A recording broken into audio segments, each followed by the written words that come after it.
Welcome to my perfect English channel. Lastly मैंने आप लोगों के साथ टेंसेस को लेकर एक वीडियो शेयर की थी, राइट? मुझे उम्मीद है कि वो आपने ज़रूर देखी होगी और आपको इन्फॉर्मेटिव लगी होगी। बेटा मैंने आपको पहले भी समझाया है कि tenses are very important in our grammar, because कुछ भी करना हो, नरेशन हो, एक्टिव पैसिव वॉइस हो, ट्रांसलेशन हो या राइटिंग स्किल्स हो, कुछ भी हो, आपको टेंसेस का नॉलेज होना ज़रूरी है। मैंने आपको बताया था कि tenses have 3 parts, right? And present, past and future, right? अब इन सब के ही 4 पार्ट्स होते हैं, वो भी मैंने आपको बताए थे। That is indefinite, continuous, perfect and perfect continuous. Basically मैं स्टेप बाय स्टेप चल रही हूँ। तो लास्टली मैंने आपको 3 वीडियोस अपलोड किए हैं, एक प्लेलिस्ट भी डाली है, ठीक है? अगर आपको एक साथ देखने हैं तो आप प्लेलिस्ट में जाकर देख सकते हैं कि वो तीनों आपको मिल जाएंगे। तो मैंने स्पेशली सबको सेपरेटली प्रेजेंट टेंस यानी प्रेजेंट इंडेफिनिट को अलग पढ़ाया है, पास्ट इंडेफिनिट को अलग और फ्यूचर को अलग। इनके सभी की पहचान आपको समझाई है, साथ में इसके रूल्स कि कैसे क्या चीज़ किसको कहाँ लगाएं जिससे ये सेंटेंस को हम बना सकें। क्लियर हो रही है मेरी बात? साथ में एग्जाम्पल के साथ आपको इजी वे में इसको समझाया है। मैंने जनरली मैं कोशिश यही करती हूँ कि मेरा कॉन्सेप्ट इतना क्लियर, इतना इजी रहे कि आप तक मेरी बात बहुत आसानी से पहुँच जाए। उम्मीद करती हूँ मेरा ये वाला वीडियो भी आपको अच्छा लगेगा, आपके लिए इन्फॉर्मेटिव रहेगा। तो चलिए आज का वीडियो यानी कि जो कॉन्टिन्यूअस पे है, कॉन्टिन्यूअस क्या होता है सबसे पहले तो ये बात कर लेते हैं। कॉन्टिन्यूअस कोई भी चीज़ जो कंटिन्यू में हो, यानी जो हो रही हो, जो चल रही हो। क्लियर हो रही है मेरी बात? तो चलिए आइए आज का वीडियो स्टार्ट करते हैं। Continuous tense.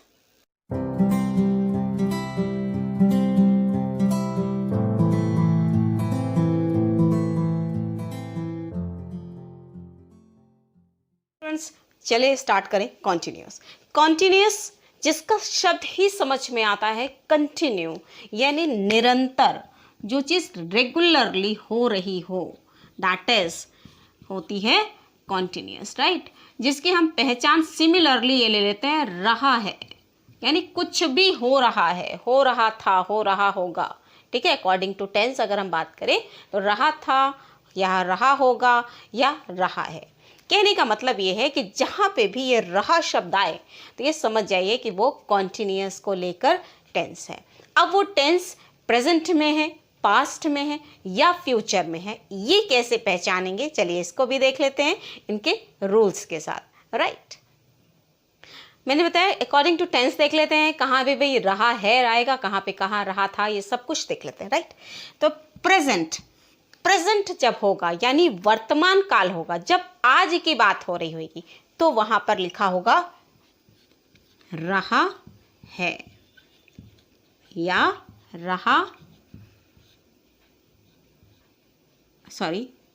रहे हैं, रही है। क्लियर हो रही मेरी बात? तो ये है हमारा प्रेजेंट कॉन्टिन्यूअस। जहां पे भी प्रेजेंट कॉन्टिन्यूअस हो उसकी पहचान यहां से हो जाएगी। क्लियर है मेरी बात? चलिए अब आते हैं पास्ट कॉन्टिन्यूअस पे चलते हैं। पास्ट कॉन्टिन्यूअस, कॉन्टिन्यूअस सिमिलरली रहा, रही, रहे, ये तो क्लियर हो गया। लेकिन क्योंकि पास्ट है इसलिए इसके आगे आ जाना है रहा था, राइट? रहे थे और रही थी, कुछ भी हो सकता है अकॉर्डिंग टू पर्सन, राइट? वो प्रेजेंट है, पास्ट है, मस्कुलर है, फेमिनिन है, क्या है, राइट? According to them. अब आते हैं फ्यूचर कॉन्टिन्यूअस पे। फ्यूचर की मैंने लास्टली भी आपको एक पहचान बताई थी कि जिस वाक्य के अंत में गा, गी, गे हो, वो सब कुछ होता है फ्यूचर, राइट? तो बस कुछ नहीं करना है, इस रहा के साथ उस गा को लगा देना है, कहानी खत्म। चलिए देख लेते हैं फ्यूचर कॉन्टिन्यूअस भाई कैसे होगा, इसकी पहचान कैसे बनेगी। तो सिंपली सिमिलरली जैसे हमने पहले क्या, रहेगा, राइट? रहेगी, and the last one is रहेंगे। बस बन गया, ठीक है? बन गया। ये हो गई हमारी पहचान अकॉर्डिंग टू टेंसेस।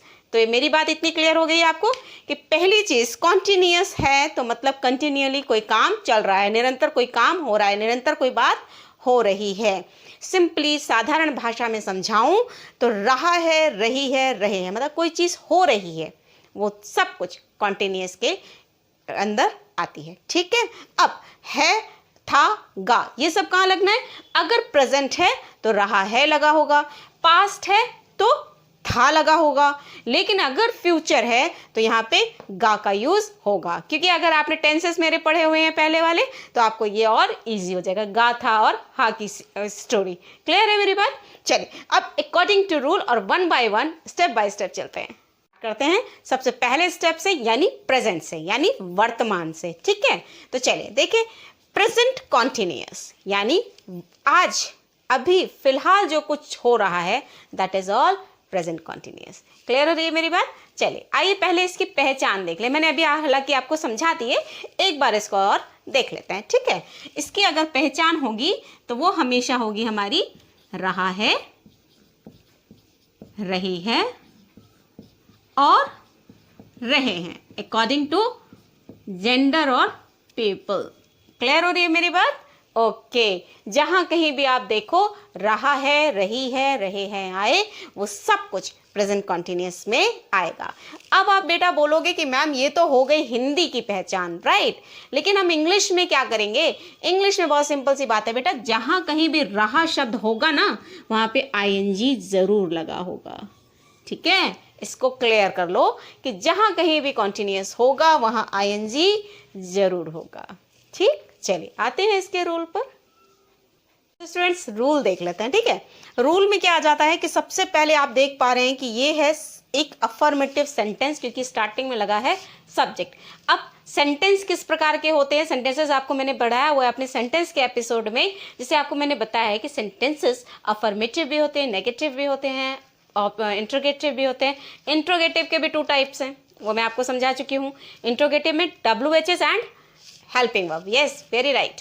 ओके, उसके बाद आ जाता है एक्सक्लेमेटरी, उसके बाद इम्परेटिव और उसके बाद ऑप्टेटिव, राइट। अगर आपने वो एपिसोड मेरा नहीं देखा है उसे आप देख लो, क्योंकि सेंटेंसेस को क्लियर करना बहुत जरूरी है कि सेंटेंसेस होते कौन से हैं और कितने प्रकार के होते हैं और उनको यूज कैसे करते हैं। ठीक है, चलिए फाइनली बात कर लेते हैं इसकी। तो पहले तो सब्जेक्ट यानी हमारा कर्ता लगेगा, उसके बाद आप ये देख पा रहे हो कि 3 हेल्पिंग वर्ब लगी। ये सब क्या है? हमारी हेल्पिंग वर्ब। और बेटा मैंने आपको पहले भी सिखाया है, कहीं भी किसी भी वाक्य में एक साथ 2 हेल्पिंग वर्ब नहीं लग सकती हैं। क्लियर हो रही है मेरी बात? अब पहले इनको देख लेते हैं, इसको थोड़ा साइड में रहने देते हैं। सबसे पहले लगेगी वर्ब की फर्स्ट फॉर्म। क्या लगेगी? वर्ब की फर्स्ट फॉर्म, यानी क्रिया की फर्स्ट फॉर्म। और मैंने बेटा आपको पहले भी समझाया था कि वर्ब पे काम करिए, you have to learn the vocab of the verb. Verb जितनी ज़्यादा याद कर लेंगे उतना आसान हो जाएगा किसी भी सेंटेंस को चेंज करना, उन्हें इंग्लिश में लिखना। ठीक है, you should work on your vocab, right. चलिए अब आते हैं, वर्ब की फर्स्ट फॉर्म लगने के साथ साथ जरूरी है क्या लगना? आईएनजी। आईएनजी देखा, बिकॉज आईएनजी इज कंपल्सरी, क्योंकि यही इसको स्टैंड करती है, रहा है, रही है, रहे हैं, जो भी कुछ है वो सब कहाँ से जुड़ेगा? आईएनजी से। ठीक है, एंड लास्टली ऑब्जेक्ट और फुल स्टॉप। क्लियर? चलिए अब बात कर लेते हैं, हम इनकी बात कर लेते हैं कि भाई ये हेल्पिंग वर्ब किस में कौन कौन सा लगेगा। ठीक, तो चलिए सबसे पहले कर लेते हैं इसको, फिर एम को, आफ्टर दैट आर को। क्लियर बेटा? चलिए इस लगता है हमेशा सिंगुलर के लिए, हमेशा सिंगुलर के लिए। सिंगुलर कौन होते हैं? जो एक वचन होते हैं, यानी कोई एक व्यक्ति के बारे में, किसी एक वस्तु के बारे में, किसी एक स्थान के बारे में बात होती है, राइट। सिंगुलर यानी किसी भी एक वचन के लिए इसका प्रयोग होगा। अगर हमारा सब्जेक्ट सिंगुलर है तो ही हमें इसका प्रयोग करना होगा। क्लियर? ओके। एम बहुत इजी है कि सिर्फ आई के साथ इसका यूज होता है, बहुत आसान है, दिमाग में बिठा लो कि भैया आई के साथ हमेशा एम का यूज होना है। ठीक, अच्छा। आर की बात करें तो ये है हमारा प्लूरल। प्लूरल यानी बहुवचन, यानी जहां बहुत से लोग हों। जब हमारा सब्जेक्ट प्लूरल हो तो ही आर का यूज करना है। क्लियर हो रही है मेरी बात? तो बेटा एक बार और समझ लो, इसका यूज सिंगुलर के लिए, एम का यूज आई के लिए, आर का यूज प्लूरल के लिए। Learn it very very very well. ठीक है, देखिए अगर आप रूल को बहुत अच्छे से लर्न कर लेते हो, उसको माइंड में बिठा लेते हो, तो आपको कभी भी किसी भी तरह से सेंटेंसेस को बनाने में, ट्रांसलेशन करने में कभी भी कोई दिक्कत नहीं आएगी। So you should learn the rules. Clear हो रही है मेरी बात? एक एक चीज को अच्छे से समझ लो। और देखिए स्टूडेंट्स, ऐसा होता है कि जनरली हमारे पास 2 तरह की नोटबुक्स होती हैं, एक कॉपी जो हमारी बैग में होती है, कबर्ड में होती है या हमारी डेस्क पे होती है।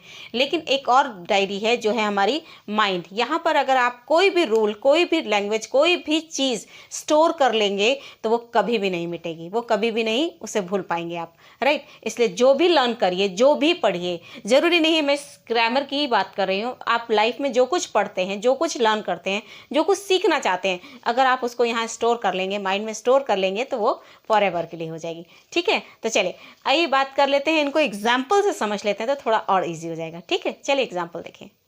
These are the examples of present continuous tense and we are going to check it or change it according to the rule. और rules मैंने आपको समझाया। First of all we have to write the subject.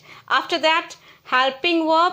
Helping verb मैंने बता रखी है according to subject. Subject it may be singular or plural or it may be only I.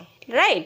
और एक चीज़ क्या कंपलसरी है कि भैया कॉन्टिन्यूस टेंस होगा तो कंपलसरी है उसमें आईएनजी यूज होगा। ये आप बात गांठ बांध लो, राइट। ओके, तो ये आईएनजी तो है मतलब कॉन्टिन्यूस है। अगर कॉन्टिन्यूस में आईएनजी है मतलब रहा, रही, रहे शब्द है। ठीक है, चल। मैं पत्र पढ़ रहा हूं। मैं पत्र पढ़ रहा हूं से समझ में आ गया भाई कॉन्टिन्यूअस की बात हो रही है। ठीक है, हूं से पता चल गया कि प्रेजेंट कॉन्टिन्यूअस की बात हो रही है। अब आते हैं रूल के अकॉर्डिंग। मैं कौन है? सब्जेक्ट। तो सब्जेक्ट को हमने क्या लिखा? यहां पे लिखा हमने सबसे पहले सब्जेक्ट को हमने यहां लिखा आई। अब मैंने आपको क्या समझाया था? आई के साथ कौन सी हेल्पिंग वर्ब लगेगी? Am, right. आई के साथ am. I am what I am doing. पढ़ रहा हूं। I am reading. What I am reading? क्या पढ़ रहा हूं भाई? पत्र, letter. I am reading letter. Is it clear? I hope ये easy होगा आपके लिए। Okay. Now come to the next sentence. हम चित्र बना रहे हैं। हम means plural हुआ ना, तो we क्या है? we plural है, that's why we use are not as. Okay, we are what doing? We are drawing. हम चित्र, drawing क्या? Sorry, there is no a. We are drawing picture, right? Okay, that's it. ये हो गया हमारा second sentence. ये बिल्कुल clear है आपको? क्लियर? चले आ जाते हैं हम सबसे एंडिंग वाले एंड द लास्ट वन। वह अपना कमरा सजा रहा है। वह अपना, वह सब्जेक्ट कौन है? वह यानी ही। ओके, लाइए ही। अब ही कौन सा सब्जेक्ट है? कैसा सब्जेक्ट है? सिंगुलर है या प्लूरल है? Of course it is singular, that's why we use here is. He is what he is doing? सजाना। सजाने की इंग्लिश डेकोरेट। लेकिन क्या लगा है? रहा है, इसलिए डेकोरेटिंग व्हाट? अपना कमरा। तो ही का अपना क्या होता है? His room. This is your last example, right. तो एक बार फिर से हम लोग देख लेते हैं अकॉर्डिंग टू रूल कि कैसे क्या चलता है। सब्जेक्ट के साथ इज एम आर लगता है। सब्जेक्ट सिंगुलर है तो इज, प्लूरल है तो आर। लेकिन अगर आई है देन वी यूज एम। और कंपल्सरी क्या चीज है? वर्ब की फर्स्ट फॉर्म। जब फर्स्ट फॉर्म होगी तभी उसके साथ क्या लगी होगी? आईएनजी। After that object. मैं पत्र पढ़ रहा हूं। I am reading letter. हम चित्र बना रहे हैं। We are drawing picture. वह अपना कमरा सजा रहा है। He is decorating what? His room. Clear है? तो चलिए अब इसके नेगेटिव को भी देख लेते हैं। ठीक है, नेगेटिव मीन्स नो, नहीं, यानी नकारात्मक वाक्य। ठीक है, जो ना में आंसर आते हैं या ना में जवाब होता है। ठीक है बेटा, चलिए एक बार रूल चेक कर ले। तो रूल कुछ भी डिफरेंट नहीं है, थोड़ा सा अंतर है बस। सब्जेक्ट एज इट इज, आपने पहले भी देखा था सब्जेक्ट लगाना होता है। After that is am are, ये भी क्लियर है, सिमिलर है। लेकिन क्या ऐड कर दिया हमने? Not. This is important here because the sentence is according to negative part, right. Okay, after that verb की first form ING plus object, all are same. सिर्फ क्या जोड़ देना है हमने? नॉट। ठीक है, तो चलो इन्हें वाक्यों के द्वारा और समझ लेते हैं। ठीक है, एग्जाम्पल। मैं उससे बात नहीं कर रहा हूँ। एक बात, तुम मेरे साथ विद्यालय नहीं जा रहे हो, वह अपना गृह कार्य नहीं कर रही है। आपने देखा कॉमन सब में नहीं, यानी कि ये सेंटेंस कैसा हुआ, नेगेटिव, राइट बेटा। तो चलिए अब इसे कर लेते हैं। कैसे करना है, रूल तो आपको पता ही है पहले से, बस नॉट ऐड कर देना है। मैं उससे बात नहीं कर रहा हूँ। मैं यानी आई के साथ हेल्पिंग वर्ब क्या लगती है हमेशा, am. Very good, I am. अब लेकिन नहीं की इंग्लिश लगानी है नॉट। आई एम नॉट, क्या नहीं कर रहा हूं भाई, बात। Talk, I am not talk होगा कि talking, talking, of course talking, क्योंकि ये क्या है, कॉन्टिन्यूअस। कॉन्टिन्यूअस में आईएनजी कंपल्सरी है। आई एम नॉट टॉकिंग किससे, उससे। I am not talking to him. अब बेटा आप कहेंगे मैम यहाँ पे उससे है, तो उससे में गर्ल भी हो सकती थी। यस, हो सकती थी, but according to grammar rule हम उसको हमेशा मेल प्रेफर करते हैं, राइट। हमेशा जब हमें ये नहीं पता हो कि कौन सा वाला उससे है, गर्ल है कि बॉय है, तो हमेशा ही या हिज या हिम का यूज करते हैं। क्लियर हो रही है मेरी बात। तुम मेरे साथ विद्यालय नहीं जा रहे, वापस से कॉमन क्या है, नहीं। ओके, तो तुम क्या है, सब्जेक्ट। तुम कौन होता है, यू होता है, यू, ठीक है बेटा। और यू के साथ रूल क्या है, हेल्पिंग वर्ब क्या है, आर। यू आर, अब हेल्पिंग वर्ब के साथ हमेशा नॉट। यू आर नॉट, क्या नहीं कर रहे हो तुम, जा नहीं रहे हो, तो जाने की इंग्लिश होती है going. You are not going कहाँ, विद्यालय। विद्यालय इज स्कूल, लेकिन एक और वर्ड जुड़ा है, मेरे साथ। You are not going to school, sorry, going to school with me, ठीक है। This is enough. ये हो गया आपका सेंटेंस सेकेंड वाला। चलिए आगे चलते हैं। वह अपना गृह कार्य नहीं कर रही है, राइट। अब रही है एज अ गर्ल, तो वह की इंग्लिश शी कौन सा सब्जेक्ट है, singular, that's why we use here is. She is not, क्या नहीं कर रही है, कर नहीं रही है। शी इज नॉट डूइंग, क्या नहीं कर रही है, हर होमवर्क, दैट्स इट। और ये हो गई हमारी कहानी खत्म, किसकी, नेगेटिव की, राइट। अब इसके आगे बाकी है, तो एक बार चेक कर ले। Subject is am are, not, verb की first form ING and object. तो बेटा ये चीज़ क्लियर हो गई आपको, अच्छे से माइंड में बिठा लो और इसके एग्जाम्पल्स अपने से खुद से कॉपी में करो, कुछ भी लिखो और फिर उसको सेंटेंस में नीचे नॉट लगाना है, आईएनजी कहाँ लगाना है, ये सब कुछ अकॉर्डिंग टू रूल करो, ठीक है। प्रैक्टिस करोगे तो अच्छे से आएगा, because practice make a man perfect, right. चलिए आगे चलते हैं। Interrogative part, right. Interrogative, what is interrogative, that is प्रश्नवाचक। यस, बिल्कुल सही, प्रश्नवाचक। और बेटा इसकी पहचान क्या होती है हमेशा, क्वेश्चन मार्क, इसे हम साइन ऑफ इंट्रोगेशन भी कहते हैं। प्रश्नवाचक मतलब जिसमें कोई भी प्रश्न पूछा जा रहा हो। और आपको मैंने ये भी सिखाया है कि प्रश्नवाचक यानी इंट्रोगेटिव सेंटेंसेस कितने टाइप के होते हैं, 2 टाइप्स के। Of course they are 2 types, right. कौन कौन से होते हैं वो भी समझा देती हूँ, और वो समझा चुकी हूँ एक्चुअली आप लोगों को पहले से ही। हेल्पिंग वर्ब से बने हुए या WHS से बने हुए, ठीक है।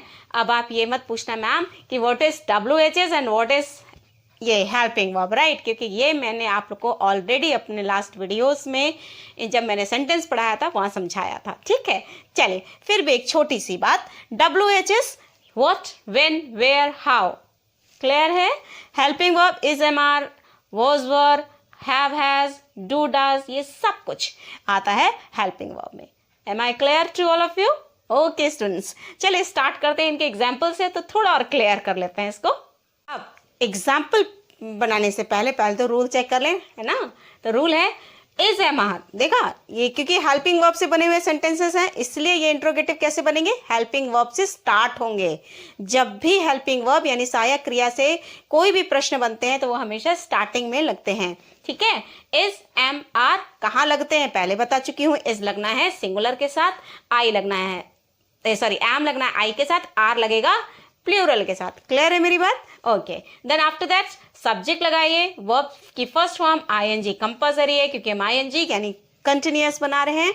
Then object, then question mark. ये तो बहुत ही ज़रूरी है। क्लियर? ओके, चलो कुछ एग्जाम्पल लिख लेते हैं, उनसे समझ लेते हैं कि कैसे बनाना है ये सब कुछ।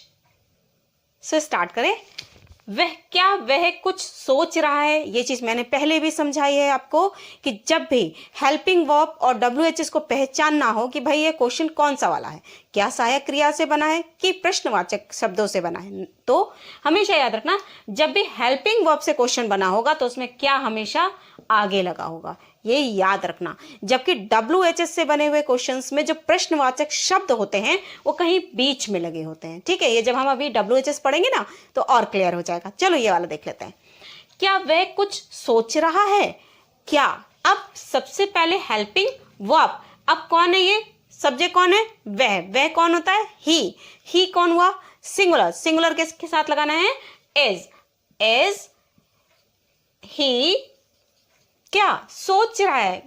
इज ही, सोचने की इंग्लिश थिंक, ING लगा दो तो हो जाएगा थिंकिंग। क्या सोच रहा है? इज ही थिंकिंग कुछ, something. Is he thinking something, क्या वो कुछ सोच रहा है? ये हो गया हमारा पहला सेंटेंस। ठीक है बेटा, चलिए, क्या तुम संगीत सुन रहे हो? क्या तुम मतलब आर, राइट? आर यू, अब वर्ब क्या है? सुनना। आर यू लिसनिंग, सुनने की इंग्लिश क्या होती है? लिसनिंग। क्या सुन रहे हो? संगीत यानी music. Are you listening music? Oh sorry, यहाँ मैंने क्वेश्चन मार्क नहीं लगाया, नहीं तो हमारा सेंटेंस गलत हो जाएगा। ठीक है, ओके। क्या मैं उसे बुला रहा हूं? वापस से आ गया हमारा क्वेश्चन। ठीक है, क्या यानी सॉरी सब्जेक्ट यानी मैं यानी आई के साथ लगता है हमेशा एम आई। क्या बुलाने की English? Calling. Am I calling you, और कहानी खत्म। यहाँ हो गया हमारा साइन ऑफ इंट्रोगेशन। ये हो गया बेटा हमारा हेल्पिंग वर्ब से बने हुए सेंटेंसेस। अब आपने देख लिया, मैंने पहचान भी आपको बता दी कि भाई हेल्पिंग वर्ब से बना होगा तो कैसे स्टार्ट होगा, हमेशा क्या शब्द हमेशा आगे लगा होगा। ठीक है, और अगर WHS होगा तो मिडल में लगा होगा। ठीक, तो आई होप आपको ये बात क्लियर हो गई। सो स्टूडेंट्स, आ जाते हैं WHS यानी कि प्रश्नवाचक शब्दों से बने हुए वाक्यों को लेकर। ठीक है, अब प्रश्नवाचक वाक्यों में क्या अंतर हो जाता है? सिंपली एक अंतर होता है बेटा, एक चीज अगर आप नोटिस करो कि इस चीज को मैं छुपा दूं अगर कि भैया ये नहीं है, तो आप रूल देखो जरा। Is MR plus subject plus verb की first form plus ING plus object, similar, nothing will change, कुछ भी चेंज नहीं होगा। सिंपली आप देख लो, WHS बस आगे लगा देना है, कुछ भी चेंज नहीं है। इसलिए आप बिल्कुल परेशान नहीं होना कि भैया इंट्रोगेटिव में WHS कहाँ से लगा दें और कहाँ हेल्पिंग वर्ब। ये बहुत सरल है, WHS है तो बस उसको आगे लगा दो। ठीक है, एक चीज़ और, अभी मैंने आपको क्या समझाया था कि जब भी WHS से बने हुए क्वेश्चन होंगे वो हिंदी में उन शब्दों का प्रयोग हमेशा मध्य में यानी मिडल में कहीं आएगा। ये देखिए बेटा, कहाँ मिडल में है, किसकी मिडल में है, क्यों मिडल में है। आ रही बात समझ में? एक चीज़ और, अगर आपके मेरे वीडियोस आपको अच्छे लगते हैं तो आप इन्हें लाइक करिए, और अगर आपको ऐसा लगता है वाकई में बहुत इन्फॉर्मेटिव है आपके लिए तो अपने फ्रेंड्स के साथ ज़रूर शेयर करिए ताकि ये इन्फॉर्मेशन उन तक भी पहुंचे।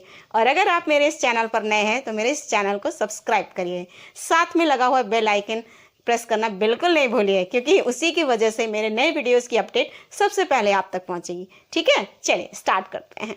तो बेटा देख लें एग्जाम्पल को। तो एग्जाम्पल, वे कहाँ जा रहे हैं? अब आपने देखा ना, ये मिडल में है, कहाँ है? मिडल में। अब सबसे पहले रूल क्या कहता है कि भाई WHS के शब्द लगाओ, तो कहाँ की इंग्लिश होती है? वेयर। ठीक है, वेयर। अब रूल क्या कहता है? इज MR लगाओ। अब इज MR किसके अकॉर्डिंग लगना है? सब्जेक्ट के अकॉर्डिंग। सब्जेक्ट कौन है? वे यानी दे कौन होता है? प्लूरल, इसलिए आर। वेयर आर दे, आगे क्या है? जा रहे हैं, यानी गोइंग। ING क्यों लगाना है? क्योंकि कॉन्टिन्यूअस सेंटेंस है। Okay, where are they going. Ram किसकी किताब खरीद रहा है? Whose book. Whose book is Ram buying. ठीक है, सिंपली बन गया। कोई डाउट है? नहीं ना?